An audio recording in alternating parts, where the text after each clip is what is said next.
일단 그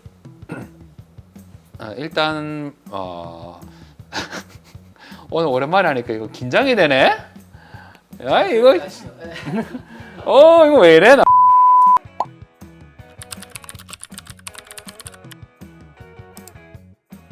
이비인후과에서 역류성 식도염은 어떻게 치료하는지 증상이 일단 역류성 식도염 정말 많이 오는 질환이에요. 이비인후과에서 뭐 이제 여러 가지 예로 표현해서 오시는 분들이 많아요. 예를 들어서 목이 많이 걸린다, 뭔가 좀 끼어 있다, 혹은 이제 좀 심한 사람들은 이제 목 여기에 뭔가 좀 신물이 올라온 느낌이 있다, 뭔가 그리고 기침을 한다, 이런 식으로 좀 여러 가지 표현으로 많이 오시거든요. 특히 이비인후과에서 오시는 분들은 이제 목이 많이 걸려 있다, 뭔가, 그리고 기침을 계속한다, 이런 걸로 많이 오시는 편이시고요. 그러니까 특히 목에 많이 걸려 있다가 제일 많아요. 뭔가 끼어 있는 것 같은데, 혹은 목이 뭔가 좀 붙어 있는 것 같은데. 그래서 우리가 이비인후과 오면 어떤 거를 하냐? 일단 그 술을 먹는지, 혹은 이제 담배를 피는지, 그리고 이제 생활 습관이 어떤지, 운동을 밤에 하시는지, 그리고 그 자극적인 음식을 좋아하는지. 우리 다 좋아하는 거 있잖아요. 그 술 먹으면 술안주 나오는 거, 그 매운 닭발, 혹은 이제 기름진 거, 뭐 탕수육, 치킨, 피자, 이런 것들. 특히 또 언제 먹어? 또 우리 밤에 먹잖아. 밤에 야식으로 먹어야 이게 딱 한잔하고 이제 오늘 하루 마무리했다, 이게 되잖아요. 다 걸려요 이거. 위식도 역류증, 이제 만성 호두염 우리는 이제 표현하고, 그리고 이제 담배 이런 거 물어보고 이제 내시경을 봅니다.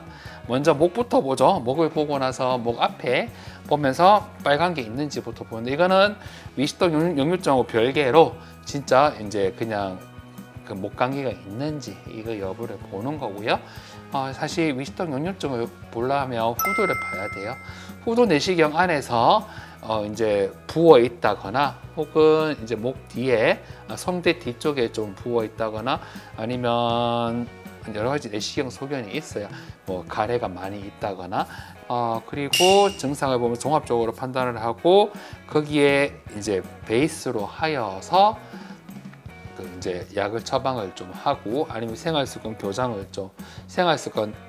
교정을 좀 이야기를 하죠. 그리고 이제 약은 이제 우리가 PPI라고 하는 약이 있어요. 그 프로톤 펌프 이니비터라고 하는 약이 있는데, 식전에 먹으라는 약이 있을 거예요. 하루에 한 번. 그게 이제 PPI, 이제 그런 계열의 약들인데, 그런 약들이랑 이제 위장관 이제 운동을 좀 조정하는 그런 약들을 처방하기도 하고, 요새는 약이 좀 잘 나와가지고 그 다른 계열의 약들을 다른 작용하는 약들을 처방하거든요. 그 피캡이라고 하는데, 그거는 식사와 관계없이 먹을 수 있어서 저는 주로 그런 약들을 선호하기는 해요. 여기서 좀 사람들이 좀 여러 가지 이제 말이 나올 수 있는 게, 이비인후과 와가지고 내시경을 봤는데 이제 비용이 좀 나오는 경우가 있어요. 후두경을 봤었을 때. 그것들은 이제 우리가 성대를 보고 할 때 이제 조금 나올 수는 있다. 진료비가 안쪽에 성대를 보는데 이제 기구들도 좀 많이 관리도 해야 되기 때문에 조금 비용이 발생은 합니다. 그런 것도 좀 있다. 네, 그렇습니다.